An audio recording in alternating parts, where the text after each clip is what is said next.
नमस्कार दोस्तों, कैसे हैं आप सब। स्वागत है आप सभी का आपके अपने YouTube चैनल पर।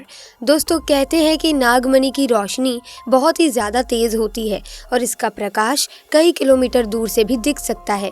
परंतु दोस्तों, एक इच्छाधारी नागिन अपनी नागमणि को हमेशा लोगों की नज़रों से छुपा कर रखती है, लेकिन जब कोई उसकी नागमणि को छीन लेता है तो नागिन का गुस्सा 7वें आसमान पर होता है।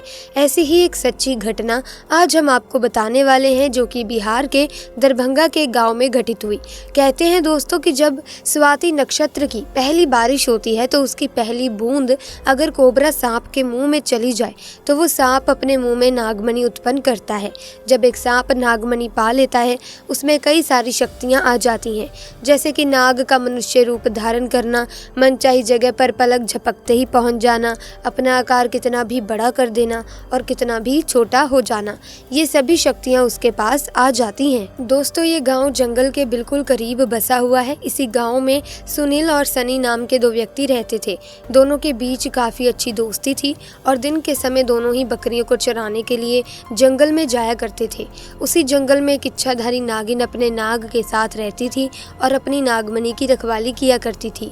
एक बार सुनील की एक बकरी घने जंगल में चली गई तो सुनील ने सनी से कहा कि तुम आज मेरी बाकी बकरियों को लेकर घर वापस चले जाओ और मैं अपनी उस बकरी को जंगल के अंदर से ढूंढकर वापस लाता हूँ, जो शायद जंगल में थोड़ा अंदर चली गई है। उधर नागिन भी अपना भेष बदलकर तथा मनुष्य रूप धारण कर नाग को नागमणि की रक्षा के लिए छोड़ गांव के भ्रमण के लिए निकली हुई थी। जब सुनील अपनी बकरी को ढूंढते हुए उस जंगल में पहुंचा तो पेड़ के नीचे बने बिल में से उसे तेज रोशनी आती हुई दिखाई दी। उसे लगा कि ये कोई कीमती हीरा या फिर आभूषण उसके नीचे छुपा हुआ होगा, तो उसने उसी पेड़ की टहनी को तोड़ा और एक बड़ा सा डंडा बना लिया और उस बिल को जोर जोर से मारकर तोड़ने लगा। उस बिल को तोड़ते समय सुनील बहुत तेजी से डंडे से वार कर रहा था, जिसमें से 2 चोट नाग के बिल के अंदर मौजूद नाग पर लग गई और नाग ने उसी समय अपना दम तोड़ दिया।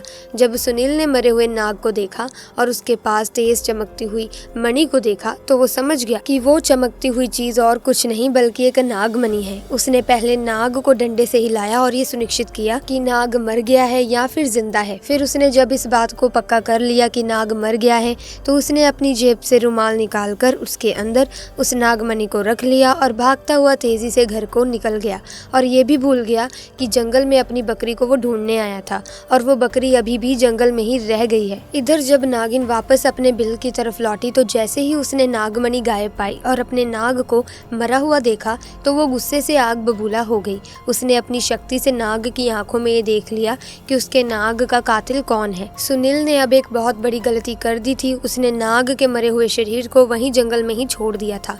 अगर वो नाग के शरीर को उसी समय जला देता तो शायद नागिन को उसके बारे में पता ही नहीं चलता। उधर सुनील बहुत खुश था क्योंकि उसे दुनिया की सबसे शक्तिशाली चीज मिल चुकी थी, यानी नागमणि मिल चुकी थी। सुनील जब घर पहुंचा तो सबसे पहले उसने नागमणि अपने हाथ में पकड़ी और इच्छा जाहिर की कि जंगल में जो बकरी खो गई है वो उसे वापस मिल जाए। तो दोस्तों, चमत्कार हुआ। अगले ही पल वो बकरी उसके घर के दरवाजे के बाहर खड़ी थी। सुनील ये सब देखकर बहुत खुश हो गया। उसने नागमणि की सहायता से अपने घर को ही बदल दिया और अब गांव का सबसे अमीर इंसान बन चुका था, और वो भी केवल और केवल नागमणि की मदद से। अपने नाग की हत्या का बदला लेने के लिए नागिन आग बबूला हो उठी, परंतु वो विवश थी क्योंकि सुनील के पास नागमणि थी और वो तब तक सुनील को नुकसान नहीं पहुंचा सकती थी जब तक उसके पास वो नागमणि मौजूद है। दोस्तों, कहते हैं कि इच्छाधारी नागिन बगैर नागमणि के भी कोई भी रूप धारण कर सकती है। अपनी शक्ति का फायदा उठाकर नागिन ने एक सुंदर कन्या का रूप धारण किया और सुनील किसी काम से जब दूसरे गांव जा रहा था तो उसके बीच रास्ते में बैठ गई और रोने लगी। जब सुनील ने देखा कि एक बहुत ही सुंदर स्त्री रो रही है तो वो तुरंत बैलगाड़ी से नीचे उतरा और उस कन्या से पूछने लगा कि आप क्यों रो रही हो। सुंदर कन्या के भेष में उतरी उस नागिन ने कहा कि मेरा नाम दिव्या है और मैं अपने पति के साथ दूसरे गाँव में रहती हूँ, परंतु कल वो एक कन्या के साथ शादी करके आ गया और मुझे मार मार कर घर से बाहर निकाल दिया। मैं बेसहारा हूँ, लाचार हूँ। सुनील को उस स्त्री पर तरस आ गया और उसकी सुंदरता से सुनील बहुत मोहित भी हुआ। उसे अपने घर ले आया। धीरे धीरे नागिन और सुनील के बीच में दोस्ती शुरू हो गई और ये दोस्ती इतनी गहरी होती चली गई कि सुनील को पता ही नहीं चला कि कब वो उस स्त्री के प्यार में फंस चुका था। एक दिन सुनील और दिव्या यानी वो नागिन दोनों घूमने के लिए गए और एक जगह एकांत पाकर दिव्या ने सुनील से पूछा, ये तुम्हारे गले में ये चमकती चमकती हुई चीज़ क्या है? तो सुनील ने कहा, अरे कुछ नहीं, साधारण सा आभूषण है, मुझे बहुत अच्छा लगता है इसलिए मैं इसे अपने गले में पहन लेता हूँ। दोस्तों ये वही आभूषण था जिसे आप और हम नागमणि के नाम से जानते हैं। जब दिव्या बोली कि क्या तुम मुझे ये आभूषण कुछ समय के लिए दे सकते हो, क्योंकि मुझे इसकी चमक बहुत भाती है, मैं इसे पहनकर देखना चाहती हूँ कि आखिर मेरे गले में ये कैसा लगता है। इस पर सुनील चिल्लाते हुए बोला, नहीं मैं तुम्हें ये नहीं दे सकता हूँ, इसके बदले तुम कुछ भी मांग लो, मैं तुम्हें दे दूंगा। इस पर दिव्या एकदम से गुस्सा होकर बोली, सुनील तुम तो कहते थे कि तुम मुझसे बहुत प्यार करते हो, अपनी जान से भी ज्यादा प्यार करते हो, और बस मैंने एक तुम्हारे गले का ये छोटा सा आभूषण क्या मांग लिया, तुम इस चीज को मुझे देने से मना कर रहे हो, मुझ पर गुस्सा कर रहे हो। रहने दो, मैं जानती हूँ कि तुम्हारे लिए क्या ज्यादा मायने रखता है। दोस्तों फिर सुनील ने ना चाहते हुए भी वो आभूषण दिव्या को दे दिया और दिव्या को देते हुए बोला कि ठीक है, कुछ समय के लिए तुम इसे पहन सकती हो, परंतु ध्यान से। दोस्तों दिव्या के हाथ में जैसे ही वो नागमणि आई, दिव्या का रूप एकदम से बदलने लगा। केवल एक ही पल में दिव्या एक सुंदर कन्या से एक भयानक नागिन के रूप में परिवर्तित हो गई।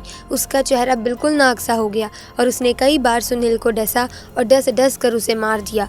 नागिन का इंतकाम पूरा हो चुका था, उसने अपने नाग का बदला ले लिया था। दोस्तों तब से ये नागिन इस गांव में अपने नाग के लिए 500 साल से आज भी जिंदा है।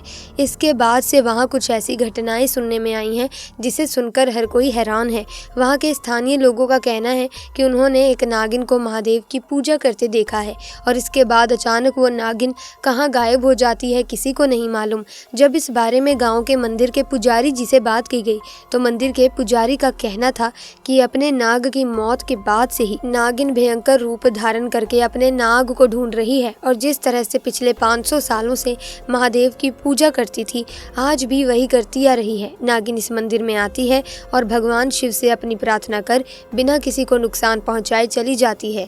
आज भी लोग कहते हैं कि तकरीबन 500 साल से ये नागिन इस मंदिर में आ रही है। तो दोस्तों कभी भी एक नागिन को मारना नहीं चाहिए और साथ ही नागिन की नागमणि को तो भूलकर भी छूना नहीं चाहिए, अन्यथा वो नागिन 7 जन्मों तक व्यक्ति का पीछा नहीं छोड़ती। ऐसे में दोस्तों नागिन से जितना बचा जा सके उतना बचे। ऐसे में आपको बताते चले कि ये जो नागिन होते हैं ये महादेव शिव के भक्त होते हैं, महादेव शिव को ही अपना आराध्य मानते हैं। ऐसे में हमारा ये कर्तव्य है कि जिस प्रकार हम महादेव शिव की पूजा करते हैं, उनकी आराधना करते हैं, ठीक उसी प्रकार हम इन इच्छाधारी नागिन की भी पूजा करें, ना कि इन्हें मारे, ना कि इन्हें नुकसान पहुंचाएं। क्योंकि दोस्तों नागिन को मारने से या फिर किसी भी साधारण सांप को मारने से काल सर्प दोष नामक दोष जो होता है वो कुंडली में लग जाता है। इस दोष के कारण व्यक्ति के जीवन में कई प्रकार की बाधाएं, मुश्किलें निर्माण होनी शुरू हो जाती हैं। सफलता की ओर वो कदम नहीं बढ़ा पाता, जीवन में कुछ भी वो हासिल नहीं कर पाता। तो ऐसे में नागिन को नुकसान ना पहुंचाएं। तो दोस्तों आज की वीडियो में बस इतना ही।